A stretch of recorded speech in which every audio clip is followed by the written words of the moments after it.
Hey everybody, hope y'all are doing alright. Alright, so continuing on here, I think I am at the top. Alright, so in 2020, the New York Times obtained Trump's tax information extending over 2 decades.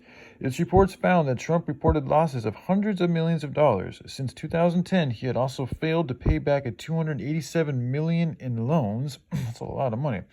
During the 15 years prior to 2020, Trump, using tax credits for business losses, paid no income tax in 10 of those years and $750 each in 2016 and 2017. Again, I'm not the most savvy when it comes to tax information and stuff, but it sounds like he didn't pay any income tax in 10 of those years out of the 10 to 15 years. So for 10 years, he didn't pay income tax. Again, I'm not the most savvy, but that's what it sounds like to me. All right, let's move on here. All right, so he balanced his business losses by selling and borrowing against assets, including a $100 million mortgage on Trump Tower, which was refinanced in 2022, and the liquidation of over $200 million in stocks and bonds. He personally guaranteed $421 million in debt, most of which is due by 2024. So, and he had to do that type of shit. You don't just go and do that if you don't got to. So he must have, he owed a lot of people money, which says something about his ability to generate money. It just is what it is.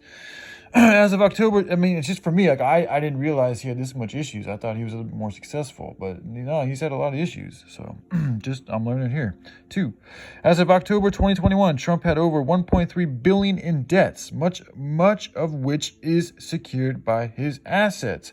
In 2020, he owed $640 million to banks and trust organizations. That is a lot of money, including Bank of China, Deutsche Bank, and UBS, and approximately $450 million to unknown creditors. See, it's just an issue. You don't know where that money's coming from, because wherever that money's coming from is an attachment to him, which could have effects on his ability in regards to being president.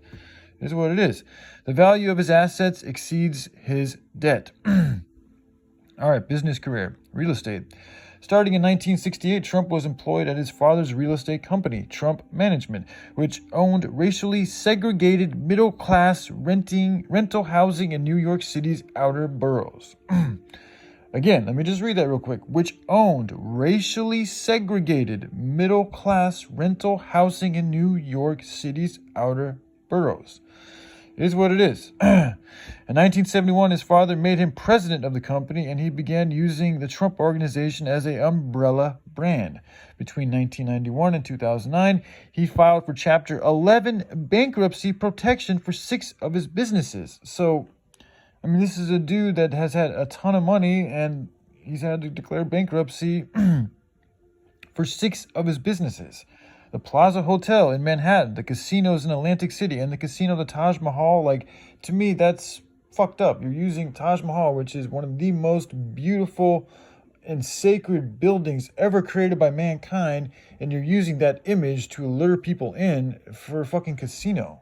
Now, if you want to lure people in and use that image, do it for good reasons. But when you're doing it so that people can come in and gamble and let's be honest, you want them to lose so you gain money. Otherwise, why would people open up it? Otherwise, you want to just open up a charity. So you're luring people in. We're using these sacred images for them to hopefully lose money so that you can gain money. That's fucked up. It is what it is. All right, Atlantic City, New Jersey, casinos in Atlantic City, New Jersey, and the Trump Hotels and Casino Resorts Company. I'll read a little bit more. Manhattan and Chicago developments. Trump attracted public attention in 1978 with the launch of his family's first Manhattan venture, the renovation of the derelict Commodore Hotel, adjacent to Grand Central Terminal. The financing was facilitated by a $400 million city property tax abatement arranged for Trump by his father, who also jointly with Hyatt guaranteed a $70 million bank construction loan. The hotel reopened in 1980 as the Grand Hyatt Hotel, and that same year, Trump obtained rights to develop Trump Tower, a mixed-use skyscraper in Midtown Manhattan. The building houses the headquarters of the Trump Corporation and Trump's PAC and was Trump's primary residence until 2019.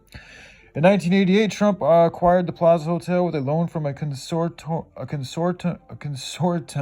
excuse me, I mispronounced that, of 16 banks. The hotel filed for bankruptcy protection in 1992, and a reorganization plan was approved a month later, with the banks taking control of the If you need this much help from the banks and other people, like, it better be for something good, like helping starving children or fighting evil. Like, just for you making your own money? Like, I don't know, just, like, really? But anyway, let's move on here. That's just what I would do. I'm just different. Acquired Plaza Hotel. So, all right. So, in 1988, wait. Okay, yeah. So, 1988, Trump acquired the Plaza Hotel consort. The hotel filed for bankruptcy protection in 1992. So, 4 years later, he's filing for bankruptcy again. And a reorganization plan was approved a month later, with the banks taking control of the property because he wasn't doing what he, like, very good. That's why why else would they come in and take control? If you already received a loan from the banks, then if you're doing good with it, they wouldn't take control of it. They'd only take control of it if they see that what you're doing isn't good, isn't being successful. That's why they took control over it. I mean, you can't make this shit up. I mean, I'll have to look into all these facts, but I feel like this is relatively accurate, is what my intuition is telling me. All right, so in 1995, Trump defaulted on over $3 billion of bank loans. That's not good. And the lenders seized the Plaza Hotel along with most of his other properties in a vast and humiliating restructuring. Well, I mean, it's like, if you're not, sometimes you got to, bro. Like, it's good to be, you're way overreaching is what I'm getting. And so, like, that's what happens sometimes. You need to be humbled when we do this. We all do. All right, that allowed Trump to avoid personal bankruptcy. The lead bank's attorney said of the bank's decision that they all agreed that he'd be better alive than dead. Okay.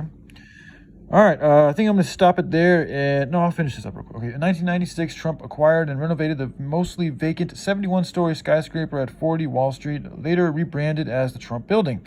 In the early 1990s, Trump won the right to develop a 70-acre tract in the Lincoln Square neighborhood near the Hudson River. Struggling with debt from the other ventures in 1994, Trump sold most of his interest in the project to Asian investors who financed the project's completion, Riverside South. Another project that he wasn't able to finish and he had to give to somebody else. Trump's last major construction project was the 92-story mixed-use Trump International Hotel and Tower, Chicago, which opened in 2008. In 2024, the New York Times and ProPublica reported that the Internal Revenue Service was investigating whether Trump had twice written off losses incurred through construction cost overruns and lagging sales of residential units in the building Trump had declared to be worthless on his 2008 tax return. So, I think I know what they're saying right there, but I'm going to go ahead and just stop right now, meditate on everything I just read and share with you guys, and I probably will finish up. There's a lot here. I mean, it's going to take me maybe a couple days to get through this all, so I might recontinue today, or I might wait till tomorrow to get back into Trump, because I got to go do some exercise and clean my energy from all this stuff. So, all right, I love you guys. Y'all take care. Bye.